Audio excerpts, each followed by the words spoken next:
तो वक्त आ गया है आप लोगों के साथ इस महीने का बेड टाइम ड्रिंक यानी दिसंबर चैलेंज के बेड टाइम ड्रिंक की रेसिपी को शेयर करने का। तो मैं आज उसे ही लेकर आई हूँ। ना सिर्फ ये रेसिपी बहुत आसान है, it is tasty as well. आपको बहुत तरह से ये बेनिफिट करेगी अगर आप अपने बेड टाइम रूटीन में इसे ऐड करते हैं, जैसे कि आपके डाइजेशन के साथ आपके मेटाबॉलिज्म को बूस्ट करेगी, आपकी बॉडी को रिलैक्स करने के लिए, काम करने के लिए, आपके बॉडी के अंदर कुछ ऐसे एंजाइम्स को सीक्रेट करने के लिए जो डाइजेशन में हेल्प करेंगे, साथ ही आपकी बॉडी को डिटॉक्सिफाई करने में भी मदद करेंगी। इस रेसिपी को बनाने के दो तरीके हैं, दोनों मैं आज आपके साथ शेयर करूंगी। और सबसे अच्छी बात है कि इस रेसिपी को आपको स्क्रैच यानी बिल्कुल शुरू से नहीं बनाना है। आप चाहें तो इसका जो मिक्सचर है उसे बनाकर स्टोर करके रख सकते हैं और इसे आप डेली बेसिस पे यूज कर सकते हैं। 21 डेज तक आपको इसे कंज्यूम करना है बेड टाइम के आसपास, एंड आई गारंटी कि आपका विंटर नाइट रूटीन जो है वो काफ़ी अपलिफ्ट हो जाएगा। इससे आप काफ़ी अच्छा महसूस करेंगे। अगर आपको हार्मोनल इम्बैलेंस है तब भी आप इसे डाइट में इंक्लूड कर सकते हैं। आपकी गट को ये सपोर्ट करेगा, आपकी डाइजेस्टिव हेल्थ को ये ड्रिंक सपोर्ट करेगा। इस रेसिपी का हमारा जो सबसे पहला इंग्रेडिएंट है वो है धनिया। यहाँ पे हम साबुत धनिया के बीज यानी कोरिएंडर सीड्स का इस्तेमाल कर रहे हैं और इस रेसिपी में 2 टेबलस्पून हमें धनिया के बीज लेने हैं। तो धनिया की बात करूं यानी कोरिएंडर सीड्स की बात करूं तो आपके डाइजेस्टिव हेल्थ के लिए बहुत ही अच्छा होता है।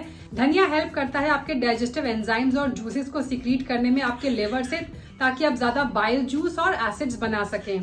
ये आपके स्मॉल इंटेस्टाइन में उन एंजाइम्स को भी प्रमोट करता है जो प्रोटीन के ब्रेकडाउन में हेल्प करते हैं। कोरिएंडर सीड्स जो होते हैं फाइबर में रिच होते हैं, उनके अंदर बहुत सारे पॉलीफिनॉल फाइटोकेमिकल्स होते हैं। ये आपके किडनी, लिवर और पेनक्रियास को क्लींस करने के लिए भी काफी यूजफुल होता है। बॉडी के अंदर इन्फ्लेमेशन जो होता है उसे कम करने में मदद करेगा। इसके अलावा एक और इम्पोर्टेंट चीज है वो ये है कि धनिया जो होता है उसके अंदर सेडेटिव प्रॉपर्टीज होती है। ये आपकी बॉडी को रिलैक्स करके अच्छी नींद को प्रमोट करने के लिए हेल्पफुल होता है। अगर धनिया के बाकी बेनिफिट्स की बात करूं तो ये ब्लड शुगर लेवल को कंट्रोल करने के लिए, आपकी इम्यूनिटी को बूस्ट करने के लिए, आपकी हार्ट की हेल्थ के लिए, ब्रेन की हेल्थ के लिए, स्पेशली फीमेल्स के लिए मेंस्ट्रुअल फ्लो को मेंटेन करने के लिए, रेगुलेट करने के लिए काफी यूजफुल होता है। ये इसके अंदर ड्यूरेटिक प्रॉपर्टीज होती हैं, कोल्ड कफ में काफी यूजफुल होता है। ये आपको एलर्जी से भी बचाता है। अगर आपको एंजाइटी की प्रॉब्लम है, कई लोगों को ना towards the end of the day काफी एंशियस फील होता है, एंजाइटी बढ़ जाती है, तो उन लोगों के लिए भी मैं ये टी जरूर सजेस्ट करूंगी, specially if you are a female, क्योंकि वो एंजाइटी आपके हार्मोन्स के लिए, हार्मोन बैलेंस के लिए अच्छी नहीं होती है। हमारा नेक्स्ट जो इंग्रेडिएंट है वो है सिनेमन यानी दालचीनी। दालचीनी के अंदर ब्लड शुगर को रेगुलेट करने की प्रॉपर्टीज होती हैं। अगर हम एंटीऑक्सीडेंट्स की वैल्यू की बात करें तो सिनेमन उसमें टॉप 3 के अंदर आता है। तो एंटीऑक्सीडेंट्स में रिच होने की वजह से बॉडी की नेचुरल डिटॉक्सिफिकेशन प्रोसेस को ये एनहांस करता है। रात में इसकी चाय अगर आप बनाकर पीते हैं तो इसके अंदर बॉडी को रिलैक्स करने की, आपकी मसल्स को रिलैक्स करने की, पेन को रिड्यूस करने की भी प्रॉपर्टीज होती हैं। तो यहाँ पर जिस दालचीनी को मैं इस्तेमाल कर रही हूँ वो है सेलोन यानी श्रीलंकन सिनेमन। ये आराम से आपको मिल जाएगी और ये इस तरह से रोल करके फॉर्म में आती है। जो छाल में आती है वो कासिया होती है सिनेमन, कासिया दालचीनी। वो काफी स्ट्रॉन्ग होती है और हमारे लिवर के लिए इतनी अच्छी नहीं होती है। वो कासिया जो होती है इसे ट्रू सिनेमन या रियल सिनेमन भी कहा जाता है। तो इस तरह की सिनेमन का आप इस्तेमाल करें। और इस रेसिपी में इसकी आउटर एक छाल पूरी मैंने ले ली है कि इस तरह से कागज की तरह रोल होती है। जो ये वाली सिनेमन होती है ये बहुत आसानी से टूट सकती है। ये पूरी बार को अगर मैं तोड़ूंगी तो मैं आसानी से इसको तोड़ पा रही हूँ, लेकिन जो कासिया होती है आप उसे तोड़ नहीं सकते हैं, वो बहुत सख्त होती है। उसका पाउडर बनाने में, उसे यूज करने में भी आपको काफी दिक्कत होगी। आपकी बॉडी से टेंशन को कम करने के साथ साथ सिनेमन जो होती है वो नेचर में काफी स्वीट होती है, तो एक नेचुरल स्वीटनर का काम करेगी हमारी इस रेसिपी के अंदर। तो दालचीनी को जब आप ऐड करेंगे तो आपको ऊपर से वैसे स्वीटनर ऐड करने की कोई जरूरत नहीं है इस रेसिपी में। थर्ड जो हमारा इंपॉर्टेंट इंग्रेडिएंट है वो है अजवाइन, जिसे कैरम सीड्स भी कहा जाता है। अगेन जब हम डाइजेशन की बात करते हैं तो अजवाइन का नाम वहां पर जरूर आता है। इनफैक्ट मेरे घर में किसी को भी अगर स्टमक पेन या फिर ऐसे होता है हैवीनेस या फिर गैस की प्रॉब्लम होती है तो उसके लिए अचूक जो हमारा इलाज है वो ये है कि थोड़ी सी रोस्टेड जो है अजवाइन ले, काला नमक ले, मसल के दोनों को पिए, ऊपर से गर्म पानी। इमीडिएटली आपकी ब्लोटिंग, आपकी एसिड रिफ्लेक्स, आपको जो भी इनडाइजेस्टिव इश्यूज हैं वो आपके सॉल्व हो जाएंगे। अजवाइन जो होती है एक बिटर स्पाइस होती है, तो आपके लिवर के लिए भी बहुत अच्छी होती है। अगेन इसीलिए ये आपके ब्लड को प्योरीफाई करने के लिए भी हेल्पफुल होती है। ये आपकी बॉडी के अंदर गैस्ट्रिक जूसेस और एंजाइम्स को प्रोड्यूस करने में, स्टिमुलेट करने में हेल्पफुल होती है। Last but not the least, इस रेसिपी में हम डालेंगे क्लोव्स। मैंने एंटीऑक्सीडेंट्स की वैल्यू की बात की थी, तो जब भी हम किसी फूड की स्पेशली स्पाइसेस की बात करते हैं एंटीऑक्सीडेंट्स में, तो उसमें नंबर 1 जो स्पाइस है वो है क्लोव्स यानी लौंग। लौंग बहुत तरह से आपको हेल्प करती है डाइजेशन में। कहीं भी बॉडी में पेन हो रहा है, एक हो रहा है, देखा है जब भी दांत में दर्द होता है तो लौंग का तेल दिया जाता है, लौंग को कहा जाता है रखो वहां पर, तो उसके अंदर पेन को रिड्यूस करने की प्रॉपर्टीज होती हैं। यहाँ पर हम क्लोव को भी इस्तेमाल करेंगे। सबसे पहले इन सारे इंग्रेडिएंट्स को हम रोस्ट करेंगे।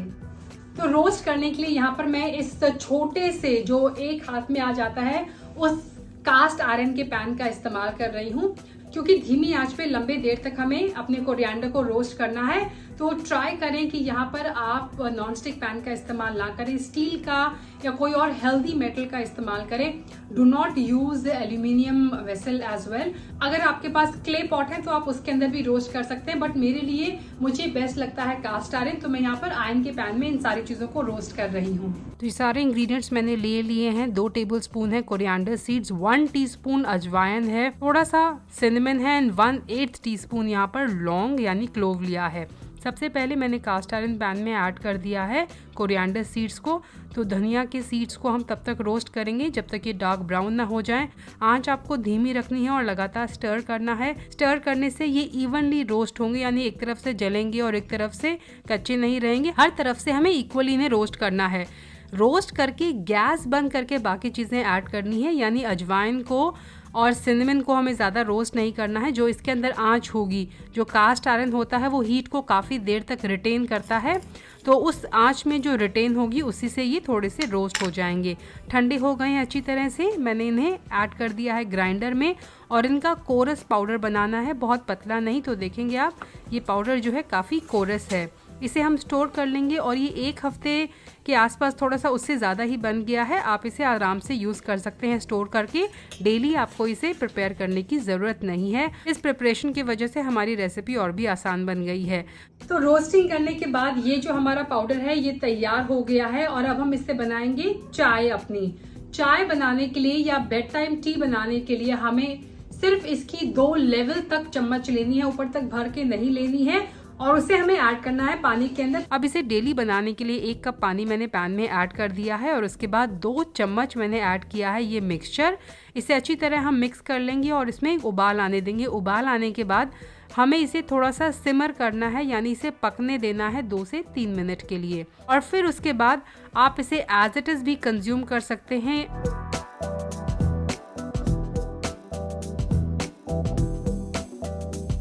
या फिर आप इसके अंदर थोड़ा दूध ऐड कर सकते हैं। 1/4 कप मैं यहाँ पर दूध ऐड कर रही हूँ, बट एज आई सेड आप इसे एज इट इज़ भी कंज्यूम कर सकते हैं। तो ये 2 तरीके हैं इसे पीने के। इंटरमिटेंट फास्टिंग में अगर आप इसे पी रहे हैं फास्टिंग विंडो में, तो दूध मत ऐड कीजिएगा।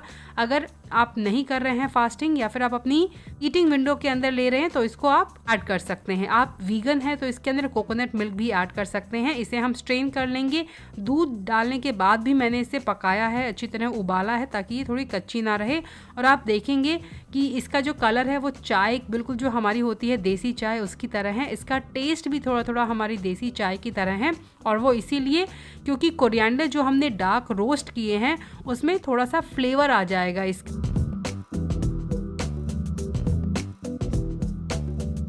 ये जो हमने पूरा बनाया है ये आराम से 1 हफ्ते चलेगा। एक चीज मैं आपको बताना चाहूंगी, ये जो ड्रिंक है हमारा ये एक बहुत ही बेनिफिशियल ड्रिंक है, but it is not a magical drink कि आप इसे पिएं और बाकी सब चीजों को भूल जाएं।